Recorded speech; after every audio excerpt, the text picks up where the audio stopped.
نبی پاک علیہ السلام کے پاس ایک بکری آئی ہدیہ، ایک ہے ہدیہ ایک ہے صدقہ. میرے نبی صدقہ پسند نہیں کرتے تھے، صدقہ غریبوں میں بانٹ دے، اور ہدیہ مینز تحفہ اینڈ گفٹ وہ حضور قبول فرماتے تھے. تو وہ جب ہدیہ آپ کی خدمت میں آپ نے بکری کو ذبح کیا اور ذبح کرنے کے بعد گھر بھیج دیا حضرت اما عائشہ کے پاس.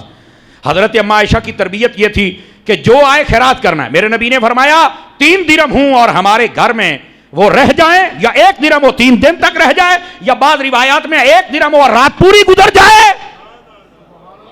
فرمایا یہ نہیں ہوگا، ہم پسند نہیں کریں گے. آپ فوراً خیرات فرما دیا کرتے تھے. بکری جب بھیجی حضرت اما عائشہ پاک نے اس کی بوٹیاں کی اور سارے کو خیرات کر دیا. شام کے وقت میرے آقا کریم نے جلوہ گری فرمائی اور آ کے سوال کیا عائشہ جی آقا. فرمایا وہ بکری کا کیا بنا؟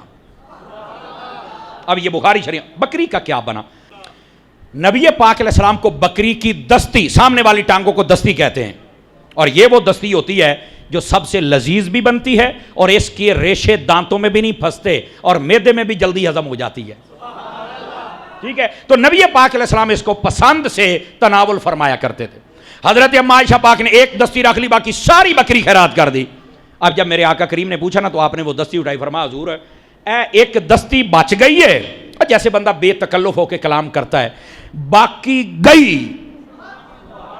آپ نے یوں اشارہ کیا اور میرے نبی نے جو جواب دیا سبحان اللہ آپ کو لطف آئے گا. فرمایا عائشہ اس کو تو ہم کھا ہی جائیں گے، بچی وہ ہے جس کو ہم نے خیرات کر دیا. آئے وہ بچی ہے نہ مایا مال میں. اپنے مال میں سے اپنی زندگی میں کچھ نہ کچھ خیرات کر دیجئے اور ضرور کیا کیجئے، اللہ کریم اس میں برکت عطا فرمائے گا.